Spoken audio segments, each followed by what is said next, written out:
You're listening to the Pace Radio Network here at paceradio.net. The opinions of the individuals during this broadcast are their own and may not be the opinions of their group or other organizations they may be involved with. All medical advice during our broadcast is not a medical opinion and should be checked with your medical physician. Oh yeah, baby, that's lovely.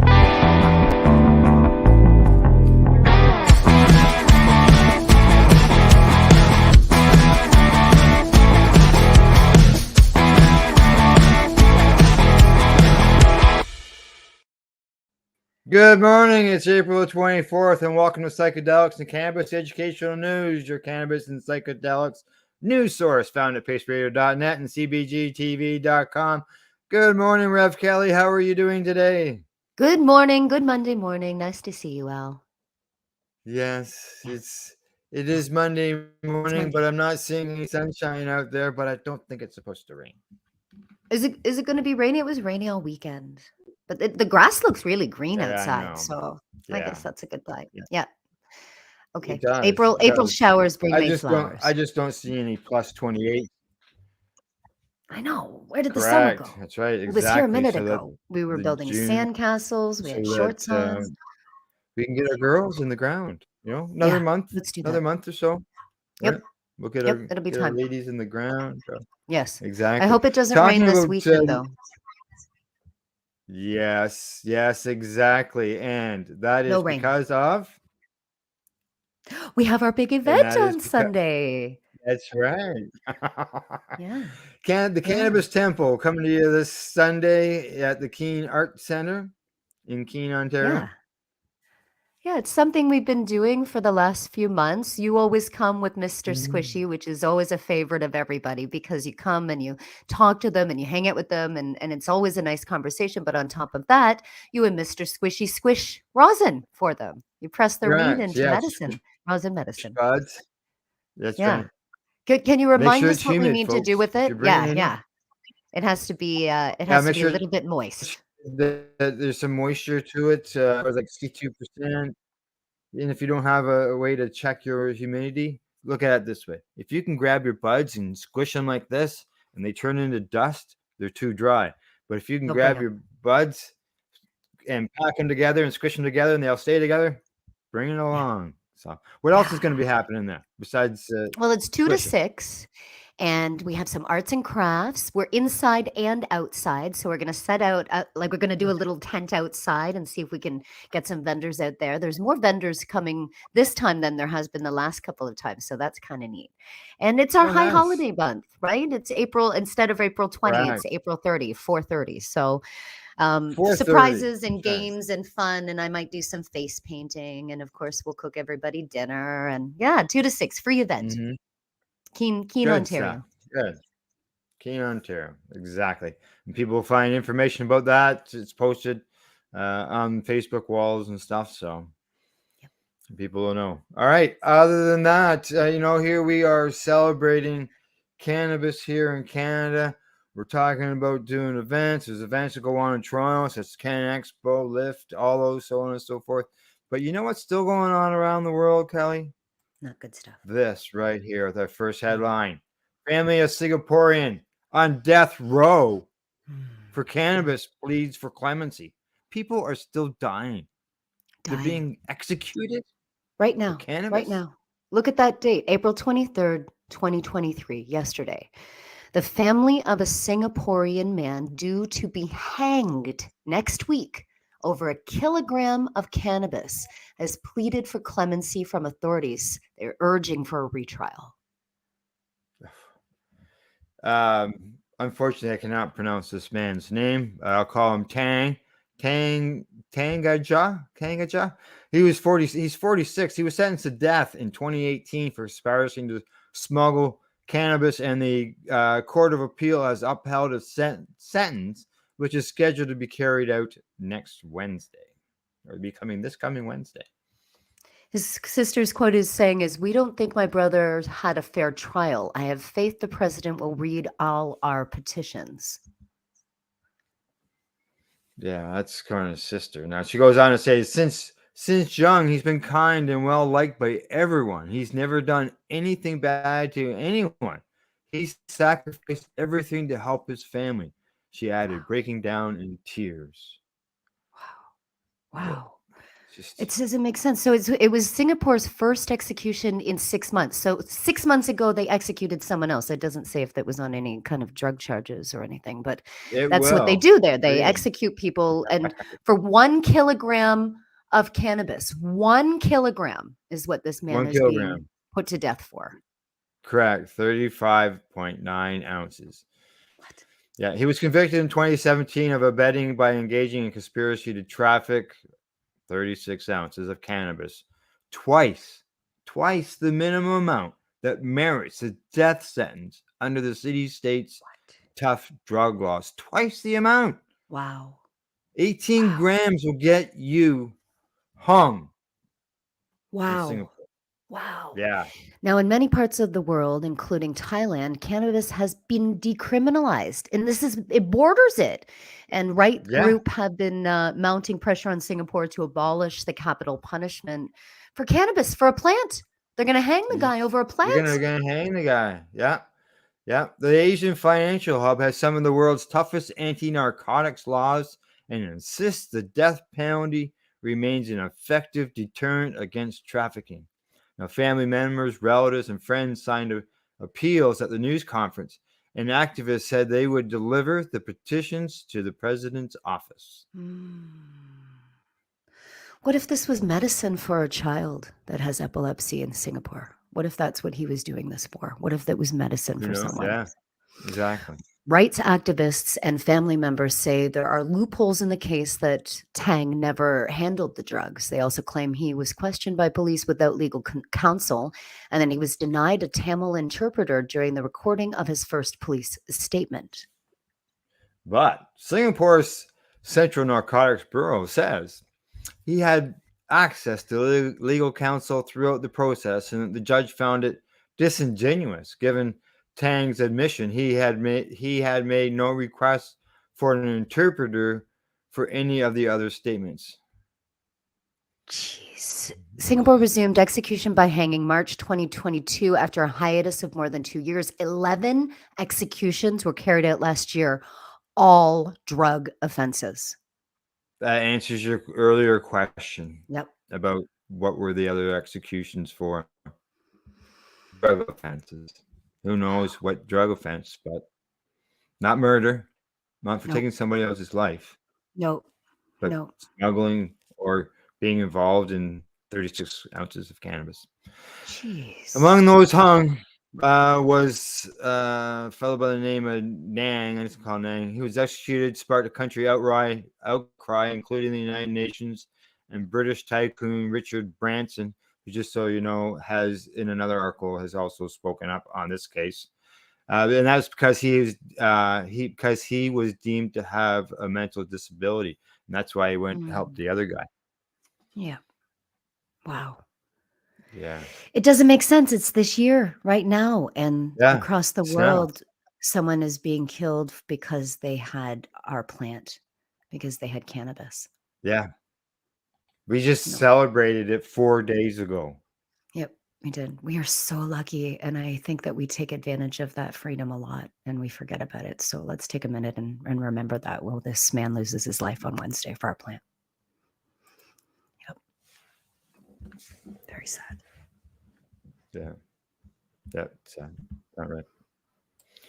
No, not right whatsoever. All right. On to our next story. Let's hope this one's not like that one. All right. Next up from MJ Bailey. Indigenous leaders call on cannabis to amend the Cannabis Act. There we go. This one's good. Indigenous leaders are calling on Canada's federal government to amend the Cannabis Act to allow for their fulsome participation in the cannabis industry after First Nations were largely excluded from the 2018 law legalizing adult use cannabis. According to the statement issued Thursday, the First Nations Leadership Council wants the amendments to cover issues of jurisdiction, economic development, taxation, revenue sharing, and health and safety. Excellent. The FNLC also called on the province of British Columbia to continue to coordinate and consult with First Nations to align its cannabis laws with the United Nations Declaration on the Rights of Indigenous People. Now, Canada's federal government and provincial governments failed to facilitate Indigenous participation in the legal cannabis industry, according to the data collected by MJ Biz Daily. For instance, among the 755 unique cannabis corporations licensed by the Canadian government, only 6 were located on Indigenous community as of last fall, or about 0.8% of all licenses. That's it. Less than 1%, Al. Yeah. Wow. Mm. Among more than 3,300 provincially authorized cannabis stores across the country, only 24 were on First Nations reserve, or 0.7% of the legal retailers in our country. Wow. Well, I think we probably got a high percentage of them right here in our neighborhood, in our neck of the woods. Yeah. Yeah. But these are the legal ones that have been licensed. Yeah. The actual legal ones that have been licensed, only less than 1% are on these on reserves. Yeah. Not too many. In Canada, the federal government regulates cannabis cultivation and production, as we know, and the FNLC says that First Nations have an inherited rights and jurisdiction to govern the cultivation, processing, sale, and consumption of cannabis in their territories. Despite persistent advocacy, First Nations' distinct rights and unique needs were ignored by colonial governments during the legalization of cannabis. I just got shivers there. Wow. Of course they were ignored by Yes, they were. colonial governments. My goodness. The FNLC said the Canada's legislative framework for cannabis does not reflect the recognition of First Nations jurisdiction over cannabis. First Nations businesses are challenged by excessive taxation and onerous regulations, the FNLC noted. And that's such an interesting point, is because we talk about the excise taxes, we talk about the taxes that are killing our retailers, killing our small craft growers. But what will happen if the First Nations want to come involved? Maybe that's why it's less than 1%. How dare you tax them? You can't tax them. You can't tax them at all. They don't pay taxes, right? So how can the Cannabis Act expect to take money from the Indigenous players? No, that's why. No. Good. I hope they don't. And that's why the ones that are not, that are operating in an off-brand market or an off-legal market, and is what we say, is because they don't want to pay it either. They don't have to. When you go to the reserves, when you go to Legacy 420, you don't pay tax on your cannabis there. You don't pay a 13% tax. You pay whatever the price is. That's because they don't pay taxes either. Nothing like that can be changed. They should never be expected to pay taxes. Never. No.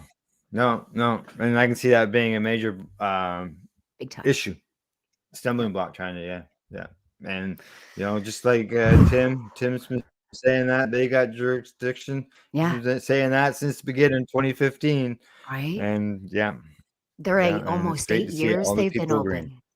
8 years Legacy 420 is coming up on. Wow. Right before the Cannabis Act even existed. And that's what Tim said to them when the police showed up. Hey, we've got jurisdiction. Go away. Yeah, you do. Go away. Bye. Bye. So, all right. Talking about selling cannabis, on our next story. Headline here says Mississauga to lift ban on cannabis retail stores. This comes to us from CP24.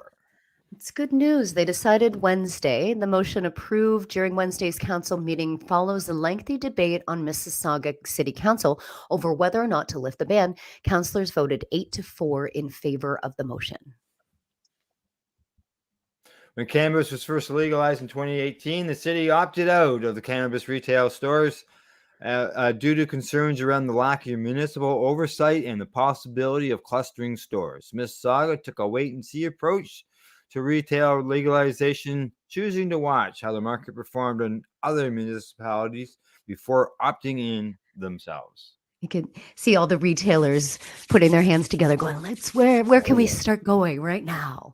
Clustering has some are already planning on it, there might have been right? some already sort of, exactly.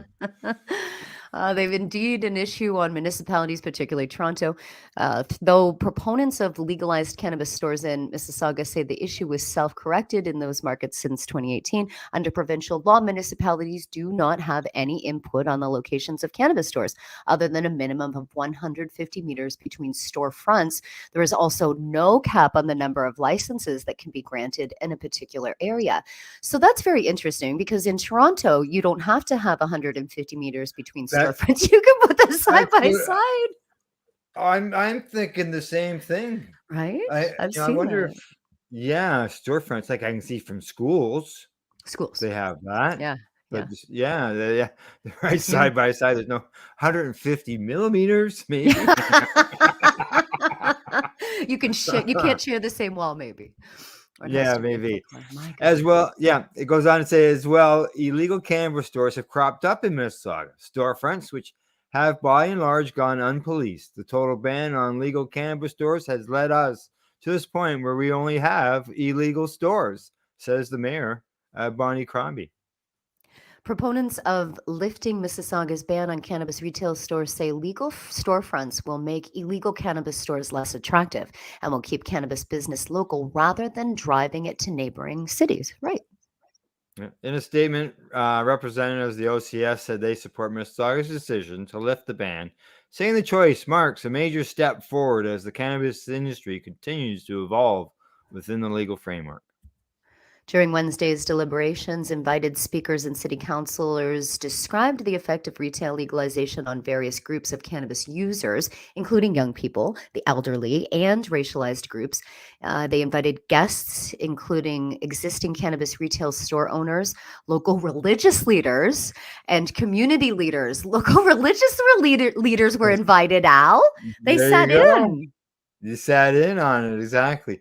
Now, Carolyn Parrish, she says, she joked, she says, who's the city councilor, my knowledge of cannabis is it mellows people out, so there will be fewer stunt drivers. So she's basically saying that there'll be fewer stunt drivers. That means people are driving safer. Yeah, yeah. That's favorable. That sounds I favorable don't right know if there. she meant to say that or not, but that's what Yeah. it comes down to, the Yep. way I'm looking at it. Yep. Safer drivers on the road. Yeah. Good. Safer drivers on the road. No Yeah, more road rage, right? that's right. Okay, We'll drive on to the slower. next story. Yeah, yeah. All right, maybe the last story will help with this story. Canadian cannabis sales shrink 7.5% to 365 point. Sorry, MJ Yeah, Biz Daily. that's a little startling. We don't usually hear of a number like that. February sales of regulated recreational cannabis in Canada declined roughly 7.5% from January. It's totaling 365.6 million Canadian dollars for the month, and that's according to new retail sales data released Friday by Stats Canada. Yeah, February was 3 days shorter than January, and Canadian cannabis sales typically slow during the first months of the year because of seasonality. Adjusted to equalize the number of days in each month, February cannabis sales would have increased roughly 2.4% over January. Imagine that, eh? 3 days, 4 days makes that much of a difference. On an annual basis, retail cannabis sales in Canada increased 12.8 over February 2022. Really? Okay, so it's up, but just down from the previous month. Right, yeah. And adult use cannabis sales through licensed stores declined on a month-over-month basis in every Canadian province and territory tracked by Stats Can. Look at What? that, Look at it. Ontario. Everyone. There's usually Everyone one in that was up a percentage or two. So February is a bad month for cannabis. That it's the love of month or the month of love. What's going on, you well, it's a guys? short month, as they Short even said there. monsoon. Yep. Short month, if they adjust the number of days, it actually had an increase. But Very look at interesting. those numbers, like up to almost as high as 10%, 9% in Quebec, Right? 8% in BC, 8.5% in Ontario. That's weird. That's Mm, really weird. In the yeah. Yukon, February sales declined on a monthly basis to just under $800,000. But they're still Mhm. selling weed up there, so that's good. Yeah, it's still selling. It's still Interesting. selling. Maybe maybe the numbers go down because people are still paying for their Christmas Yeah, yeah, presents. yeah. That's the way I always look. That's what happens to the Right. markets during January, February, March.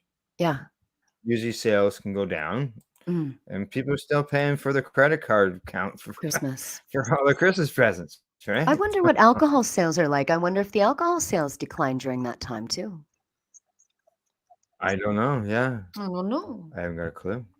Drinking I their don't know. Christmas We'll have blues to. away. I'm sure we'll find out. Yeah. All right. On to the next story. Last one before the break. This one comes to us from the Marijuana Moment. Oregon approves first ever psilocybin testing laboratory as state prepares to open psychedelic services. I We don't love have that that. here anymore. No, bring that here. The Oh. pieces are coming together for Oregon's psilocybin service program, with regulators announcing on Friday that they have approved the first state licensed testing laboratory for the psychedelic. Yep, that license is going to Rose City Laboratories, the Oregon Health Authority said. And their section manager, Angie Albee, said in a press release that laboratory testing ensures the safety of psilocybin products and accurate labeling of psilocybin potency allows clients to participate in administration sessions with products that meet their needs. This development comes days after the OHA accepted the nation's first state licensed facilitators to administer psilocybin to adults at regulated facilities. Regulators also approved the first ever state issued license for psilocybin manufacture last month. Yeah, officials were tasked under the historic voter approved initiative to begin issuing licenses for the manufacturing, testing, and administrating of psilocybin by January the 3rd, 2023. OPS says that it anticipates issuing licenses to service center applicants in the coming months. OHA has also approved 60 psilocybin worker permits so far. That's a total of 302 worker permit and license applications have been submitted to the state as of Wednesday. Do you think that means for practitioners, psilocybin practitioners then? I think so. Yeah, that's a Yeah, lot. yeah, That's yeah. incredible. Yeah, they've as it says, they've approved 60. A total of That's 302 wonderful. work permits have been submitted. Yeah. Wow. Administration sessions can only take place in licensed service centers statewide, offering psilocybin products produced by licensed manufacturers and tested by licensed laboratories. Licensed service centers may employ and or contract with trained licensed facilitators in supporting preparation, administration, and integration sessions with clients. The implementation of the psilocybin initiative in Oregon hasn't gone without hiccups. There's a major question about local access, for example, as more than 100 cities across the state have enacted 2-year moratoriums or bans prohibiting the service centers from being established in their jurisdictions. Wow, why? These I look at these as wellness centers. Yeah, Like don't why ban them. exactly? Also, the Netherlands-based Synthesis Institute that invested heavily in creating a training program for facilitators to administer psilocybin at the future centers recently disclosed that it ran out of funding. Ooh. The rulemaker's process has proved contentious at times, too. Some advocates have raised concerns over the perception that regulators were prioritizing for-profit corporations to manage the psilocybin services program over the community-based organizations and Oh, Indigenous groups. So there's been some shadiness there. yeah, We yeah, don't exactly. need shadiness with magic mushrooms. Come on. It happens. It happens. Yeah. Meanwhile, the Oregon Psilocybin Advisory Board has promoted research into the therapeutic potential of psychedelics. Members released an initial report in 2021 that looked into the science, and the board approved a research team that year to develop a more comprehensive overview of the science, history, and culture of psilocybin. Brilliant. Brilliant. So important. 2 years after Oregon's move to legalize psilocybin services, Colorado voters pass a ballot initiative to legalize a wide range of psychedelics, and they're also providing regulated access to psilocybin. Yeah, and the senators approved a bill on Thursday, set up a regulatory framework for legal psychedelics under the Voter Approve initiative. And these developments come amid a surge of legislative efforts to reform state laws governing psychedelic substances. Wow. So, So yeah, that's amazing. A lot of progress it's happening there. yeah. Oh, there is. There's a lot of progress going Yeah. down on it. Yeah. But yeah, here we're still waiting for them to legalize cannabis and Yeah. banking and all that type of stuff. Weird. It's just, I know it's crazy, but Yeah. it's happening. At All least we're not in right. Quebec. Well, yeah, exactly. All right. It's commercial time. Time to hear from those who help us inform our viewers. You're watching Psychedelics and Cannabis Educational News, found here at paceradio.net and cbgtv.com. You're listening to the Pace Radio Network here at paceradio.net. In February of 2022, the Victoria Cannabis Buyers Club and Ted Smith were fined $6.5 million. This for helping 8,500 patients with access to medical cannabis. In our interview with Ted, he spoke to us about how people can donate to help in an upcoming court challenge.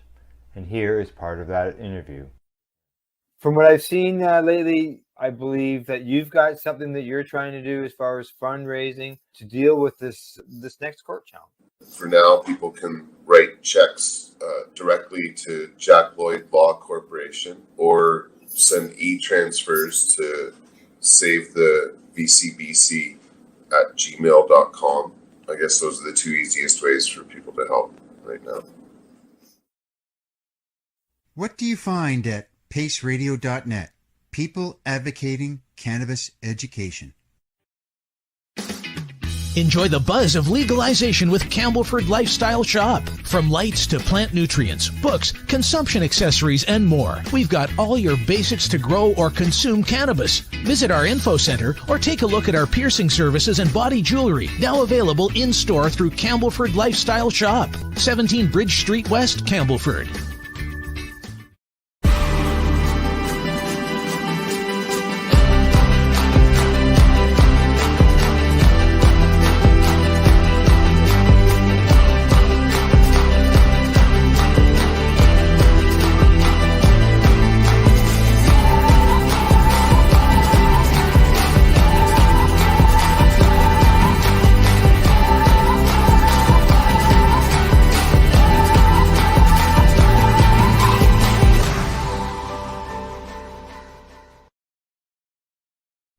Cannabis edibles are an effective way to manage pain and other ailments, especially when you deal with your trusted partner, Legacy 420, in Tyendinaga Mohawk territory.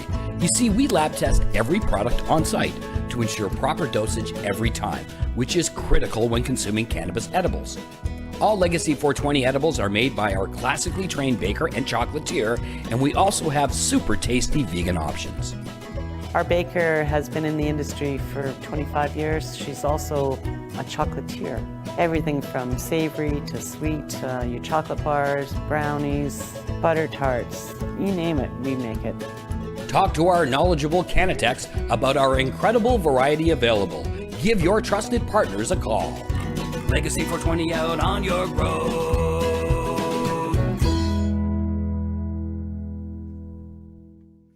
You're listening to the Pace Radio Network here at paceradio.net. Hey, welcome back. You are live with Psychedelics and Cannabis Educational News here at paceradio.net and cbgtv.com. Oh, we got 5 more stories to go, Rev Kelly. And this first one, we've had some rough ones this morning. So this first one, this headline sounds good. Helping veterans battling opioid addiction and driving magic mushroom legislation progress. Yay. 40 lawmakers, 36 Democrats, and 4 Republicans have co-sponsored a bill aiming to allow for the medical use of psilocybin and psilocybin therapy grant program, which is currently sitting at the committee level of the Assembly, with the Senate version also in committees version. The Assembly bill AO3581 was introduced by Democrat Pat Burke in February.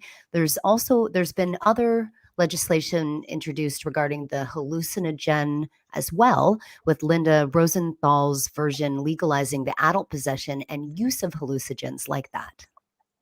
Research has shown that psilocybin, an organic psychedelic compound, can benefit people with cluster headaches, depression, anxiety, irritable bowel syndrome, ADHD, and obsessive compulsive disorder. But it's getting the most universal traction because of its impact on those suffering from PTSD. Okay. Mhm. Progress. That's right.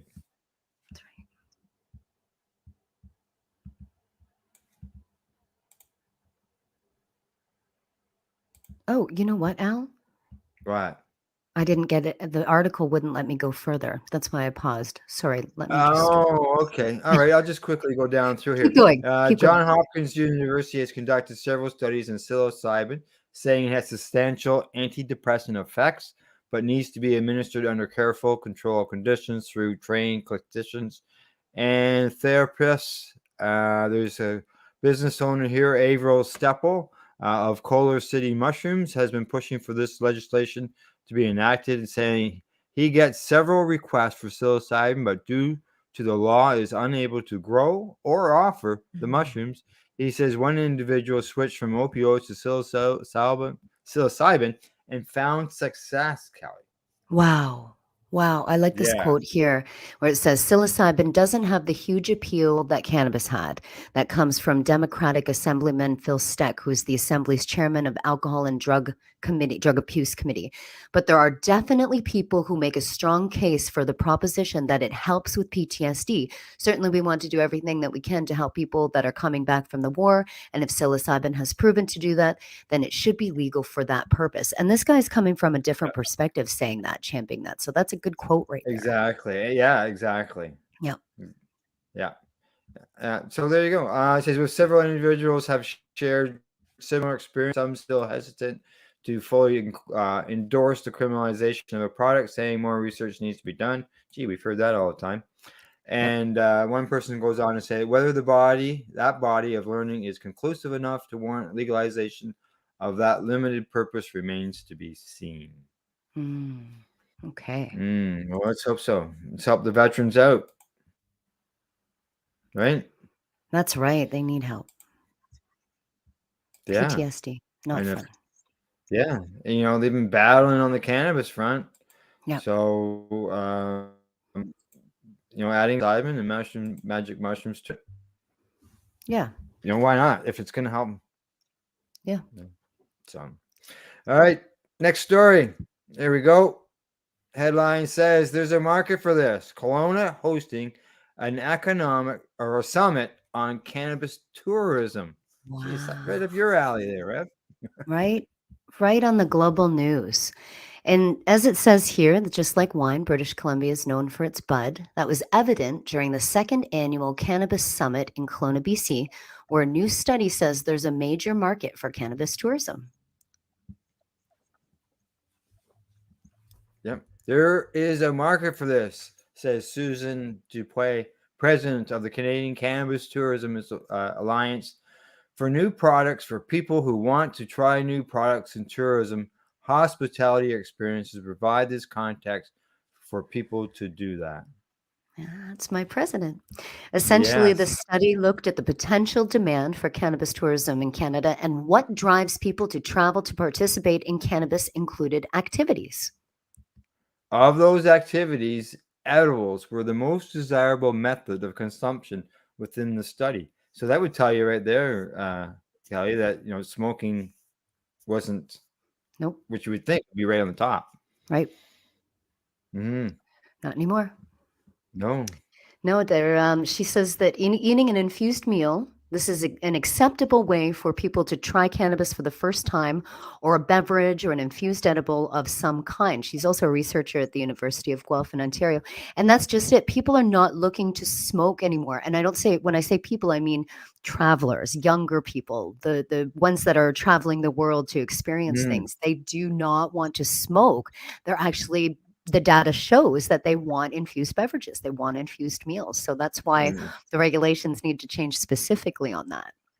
that help them improve that. So the survey also revealed that BC is the top tourism destination for cannabis, followed by Ontario and Alberta.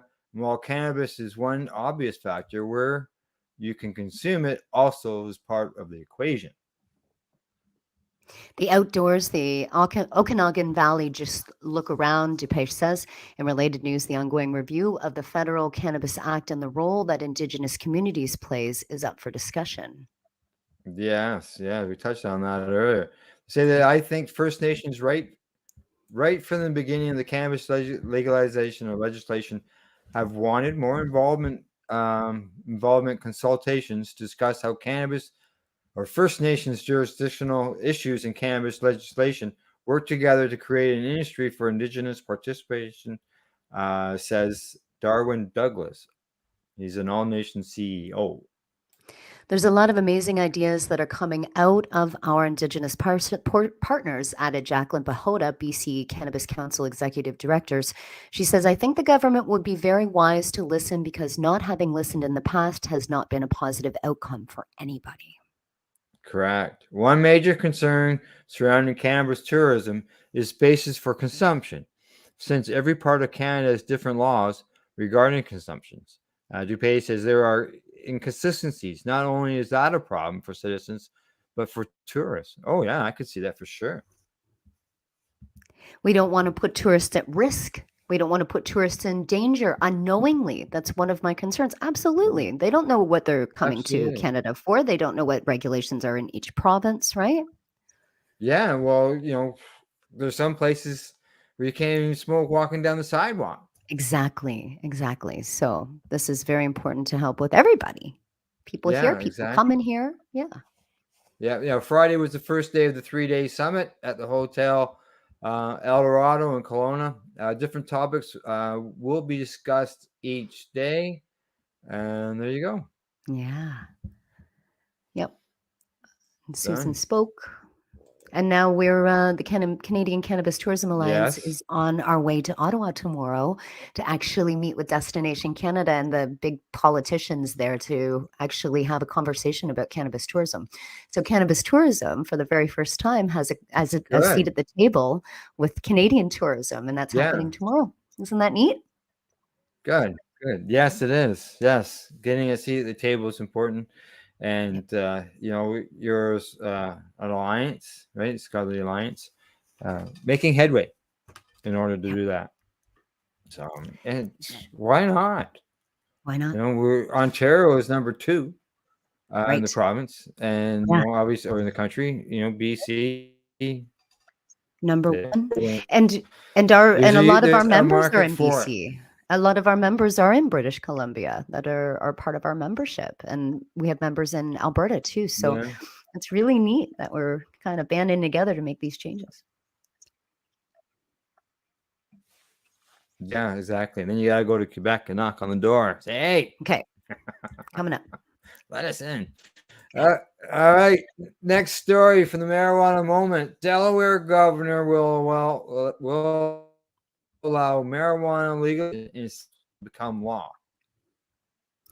Yeah, the governor of Delaware says that he will allow a pair of bills to legalize cannabis possession and establish a regulated adult use market become law without his signature. Advocates were concerned Governor John Carney would veto the proposals like he did in the last session, but in welcome surprise to supporters, he said on Friday he would let HB 1 and HB 2 go into effect without his active support. That means Delaware, which is nicknamed the first state, will become the 22nd state in the U.S. to legalize recreational cannabis. Carney, who previously declined to comment on his intentions for the cannabis measures from Republican Ed Osienski, said that while his views on this issue have not changed, and he still feels that legalization is not a step forward, he would not stand in the way of the reform any longer. Goes on to say, I understand that there are those who share my views who will be disappointed in my decision not to veto this legislation. I came to this decision because I believe we've spent too much time focused on this issue when Delawareans face more serious and pressing concerns every day. It's time to move on. After the bills passed in the legislature, a spokesperson for the governor told told Marijuana Moment that Carney continues to have strong concerns about the unintended consequences of legalizing cannabis for recreational use in our state, especially about the impacts on our young people and highway safety. Oh boy. Oh, they're going to have that makes it mellow, and they're going to have Yeah. less road rage. Isn't that what we had read in another story? Yep. Yeah. They go on to say that I recognize that many legislators disagree, and I respect the legislative process.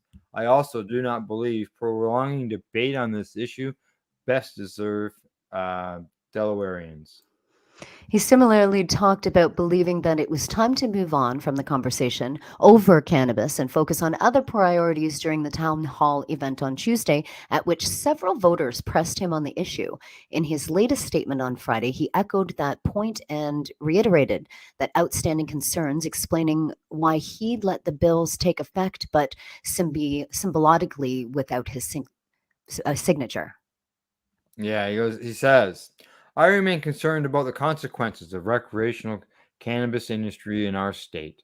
I'm concerned especially about the potential effects on Delaware's children, on the safety of our roadways and our poorest neighborhoods, where I believe a legal cannabis industry will have a disproportionately negative impact. Those concerns are why I could not put my signature to either House Bill 1 or House Bill 2.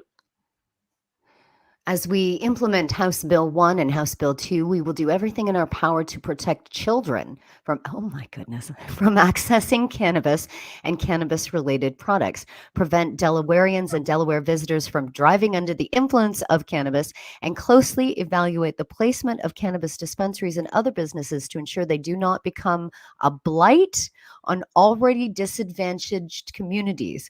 My goal will be to ensure that Delaware has a robust regulatory system that protects the interests of the most vulnerable Delawareans to avoid the many challenges we've seen in other states and get back to focusing on issues that are most important for Delaware families. Wow. Ooh. Oh my Oh goodness. boy, I can just What imagine was how that's that? gonna look when it is finalized and comes out. Holy smokes! I can just imagine THC Propaganda limits there, capped eh? at 3% or something. Wow. And Slinger. Yeah, exactly. Even if Carney had decided to veto the bills, both the simple legalization legislation and the sales regulation measure cleared both chambers this round with more than enough support to override him. So he wasn't going to. That's more than likely why he didn't sign them, Kelly, is because he was going to get overridden anyways. Yeah. And just think, those people were representing the people who elected them. I don't even want to look at his picture. I have to fast forward. That's terrible. Okay, here's what the HB1 legalization bill will accomplish. State statute will be revised to legalize the possession, use, sharing, and purchasing of up to 1 ounce of cannabis for adults 21 and older. To avoid abuses of the gifting provision, the bill stipulates that adult sharing would not include giving away cannabis contemporaneously with other reciprocal transactions between the same parties, such as an exchange of non-cannabis item. What? This is weird. Yeah, you can't trade it. Yeah. Public consumption and growing cannabis will remain prohibited. Wow.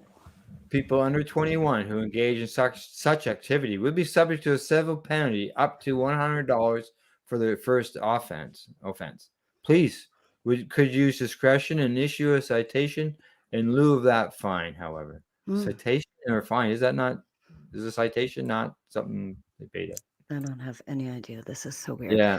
HB2 regulatory bill would provide a framework to create a regulated system of cannabis commerce for adults in the state. It's the Division of Alcohol and Tobacco Enforcement, and they would be responsible for regulating the market through a new Office of Marijuana Control Commissioner. Yeah. And for the first 16 months of implementation, regulators would approve up to 30 cannabis retail licenses. And applicants who show that they provide a living wage, health insurance coverage, sick and paid leave, and focus on diversity in hiring will be prioritizing in licensing scoring process. I like that. So you can 7%. Yep. I'm just the paid leave. I'm just going, Yeah. wow. Yeah, I like that. 7% of cannabis businesses' fee revenue would go to Justice Reinvestment Fund, and that supports restorative justice, workforce development, technical assistance for economically disadvantaged people, and more. That sounds like a good project. Yeah. That fund would also go towards creating or developing technology to assist with the restoration of civil rights and expungement of criminal records. However, the legislation itself does not provide for automatic expungements. Okay, so you're going to do the work. In addition to conventional retail, cultivator, manufacturer, and laboratory licenses, the bill would additionally provide for social equity and micro business licenses reserved for applicants with majority ownership by Delaware residents. Okay. And localities would be able to prohibit cannabis businesses from operating in their area through ordinance, and adult use cannabis sales would be subject to a 15% sales tax, and medical cannabis products would not be taxed. Did you hear that, Canada? Yeah. Medical cannabis would not be taxed. Hey, let's do that. Let's do that. Yeah, Yeah, let's do that. exactly. I vote Let's for take that. the tax off of that. Yeah. Medical cannabis for sure. Jeepers All creepers. right, we're just flying along here. We got 2 more stories to Yep. go. Yeah, and here we go. Headline here on this one from MJ Biz Daily says, as Canadian medical cannabis slump continues, survey says costs is an issue. That's right. The high cost of medical cannabis poses major obstacles for Canadian patients. Even as recreational cannabis prices remain low, a new survey of thousands of Canadians suggests. The finding comes as a slump in consumer spending on regulated medical cannabis in Canada continues, with Statistics Canada data showing sales worth $101 million in the fourth quarter of 2022.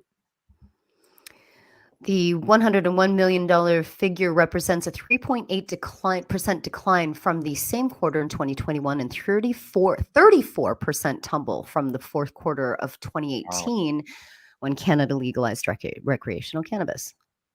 It equals 7.5% of legal recreational cannabis spending in the fourth quarter of 2022.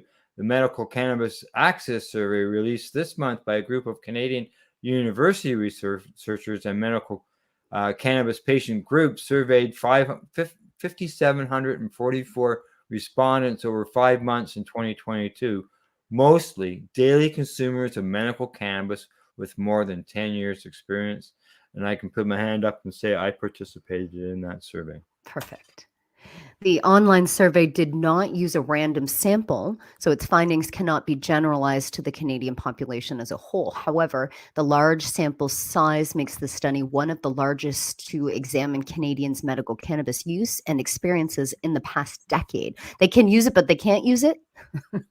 Yeah. It's so good, but no, you can't use it. You can't use it. As MJ Biz Daily has reported, some Canadian companies are focused on patients covered by employee benefit plans as a strategy to grow their share of the higher market medical cannabis market, or higher margin. However, few survey respondents had their medical cannabis covered by such plans.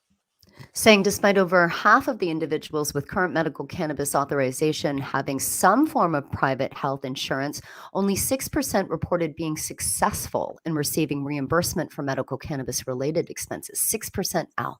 That's it. Yeah, that's it. Not very many. Look at that survey. The pink line goes up and the blue one goes down. Jeez. Yeah. Now, there's one thing I'm going to make note of this. Yeah. Yep. Is like store related wise, Mhm. half the people who are going to the stores do so for medical purposes. Certainly. And they would end up in the retail sales. Yep. For sure. If they had a choice to go to a medical only store and that was easily as accessible as adult use with like a medical practitioner in, they would choose that over going to a rec store, an adult use store. They would certainly choose that. Yep, exactly. Right. The survey found that the median of out-of-pocket spending on medical cannabis was about $125 per month, and 39% of the respondents spent more than $200 per month. Those costs are travesty, said Dr. Michael Dworkind, a palliative care physician and medical director of the Santé Cannabis, a Montreal medical cannabis clinic, and one of the groups behind the survey. Yeah, in our socialized healthcare system, people should not be buying or paying for their drugs or their medicine. Dworkind says he has patients who spend $250 per month on medical cannabis. Saying they have to give up eating, he said. These are people who lose their jobs because they're disabled, car accidents, work accidents, and so on. It's tragic. It's tragic that this is a huge barrier. Yeah. Medical patients, majority of the time, aren't working. Right. Yeah, Right. they don't have that big money in order to pay for it. No. Yeah. The survey also found that respondents who earn less than $35,000 per year spent roughly $50 more per month on medical cannabis than higher income respondents. Wow. Mm-hmm. Wow. Especially if you're in a province where you can't grow your own, right? Like Quebec, like Montreal, Winnipeg. What is the one there? Manitoba. Yeah, recreational. Yeah, correct. Our neighbor. Yeah, they can't. Yeah. They can't grow their own. Yeah. Now, among the 3.5% of the respondents who had used medical cannabis in the past, but no longer did, the most common reason people were stopped was the cost. Was the 48% cost? of the people. Wow. That's half of them. Wow, because it's so much Yeah. higher. Is it a higher cost than when you go into one of the adult stores? Yeah, the medical cannabis, as they've already noted in some of the stuff we've had over the time, is that the recreational stuff is cheaper for them to buy. Yeah, in most cases. I know they have discounts for seniors, and I know that they can get some insurance coverage, but overall, I think it's much cheaper, more Yeah. cost efficient, and even more cost efficient if you are close to a reserve, and you can Yeah. utilize cannabis that way. Yeah. Now, they say as far as the medical cannabis program itself, they said regardless of the cost challenges reported by the survey respondents, the majority of the individuals in this study supported the continuation of the medical cannabis program in Canada. Of course. It's so Yeah. important. It's so important. Yeah. Exactly. Individual reported that being able to claim medical cannabis related expenses on tax forms, receiving compassionate pricing from licensed sellers, and being allowed higher possession limits were important aspects of the medical cannabis program. Yeah. Yeah. Yeah. Those compassionate prices, I hear about them a lot. And that's really what sets the different companies apart from each other. Yeah.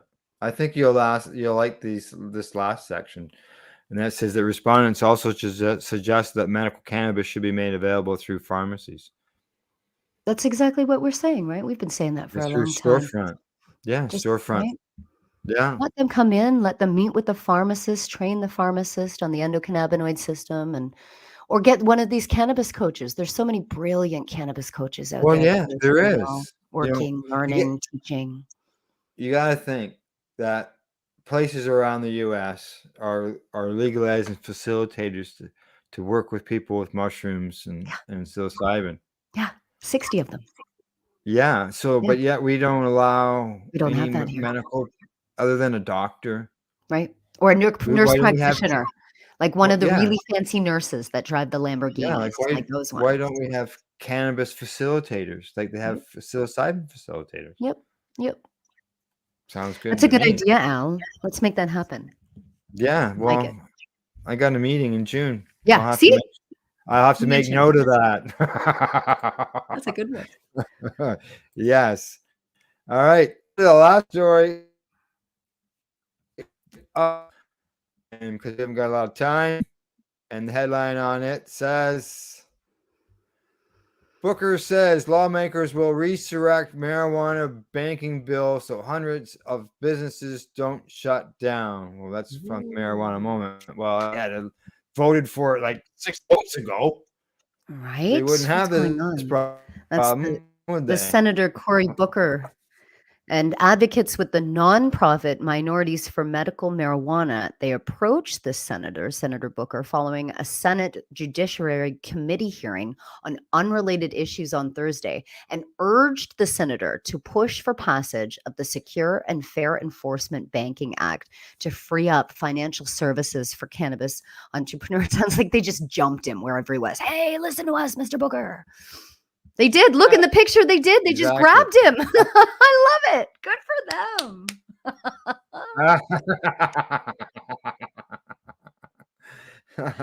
Now, MMM founder Rose McCarthy says to Booker that we know you support social justice and social equity opportunities, but we also have to be pragmatic about what's going to pass. This is where we are right now, but what can we do to get incremental changes passed? Now, Booker, who has faced criticism from certain advocates and stakeholders for initially insisting that he wouldn't allow safe banking to pass without specific equity-focused provisions, said that he and his colleagues secured a good deal last Congress that got stomped at the 1 yard line. Yeah. It was also there, he said, referring to package reforms that reportedly included banking as well expungement provisions, and we are working to resurrect it now and working to get it over the line this Congress, because as I said to my team, if we have to wait another 2 years, it literally means that hundreds of businesses will go out of business. They will. Yeah. The senator, who also filed a comprehensive cannabis legalization bill alongside Senate Majority Leader Chuck Schumer last year, said that he and his staff were working deliberately to ensure that people who have been disproportionately impacted by prohibition have economic opportunities, acknowledging that right now the scorecard is horrible. Yeah, it is. It is horrible. And just so you know, it's so horrible that we have to shut things down on this story. But we're out of time. I'm looking at the clock going, oh. But it's a good story and we can follow it. So the banking bill is coming back. Let's see what happens. Cross your fingers. Yeah. Protect all those people and the businesses. Yeah. You know, whether the people are just regular citizens, and protect the businesses. You know, as I always say, nobody should be going to jail. No. For cannabis or dying. Death. That's right. Sentences. All right, Rev Kelly, quickly before we go, just a rundown again on the Cannabis Temple. Sunday, 2 to 6, Keene, Ontario, 12 First Street. Vendors, nug swap, bring your nugs, get your nugs swished. It'll be a fun event. Free cover. Sure will be. All right, good stuff. And dinner on the house Dinner on on the top of house. that. Always. That's right. All right, from the Legacy420.com news desk, that's the news for today. We hope you found it educational and informative. Thanks to our sponsors, Legacy420.com and the Campbellford Lifestyle Shop, and to our viewers. Catch our next program this Thursday, and that's with Glenn and Rev Cindy. Talk to you all soon. Don't forget to educate, medicate, and do not incarcerate. You're listening to the Pace Radio Network here at paceradio.net. The opinions of the individuals during this broadcast are their own, and may not be the opinions of their group or other organizations they may be involved with. All medical advice during our broadcast is not a medical opinion and should be checked with your medical physician. When you have a pain that's reached its peak, Legacy for 20, it's so unique. If organic cannabis is what you seek, here's your trusted partner 7 days a week. Suppository salves, vapes and drops, topicals, edibles, infused pop. Just when life seems like it ain't easy, at Legacy 420, enjoy a pop freezy. Lab tested products, make them the GOAT. Legacy 420 out on your road. Legacy 420 in Tyndonega Mohawk territory. Indigenous organic cannabis at its finest. What do you find at paceradio.net? People advocating cannabis education.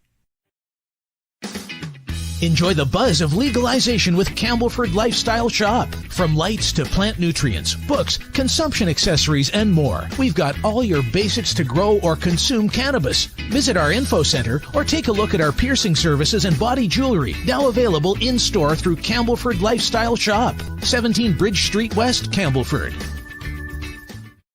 Are you a cannabis content creator?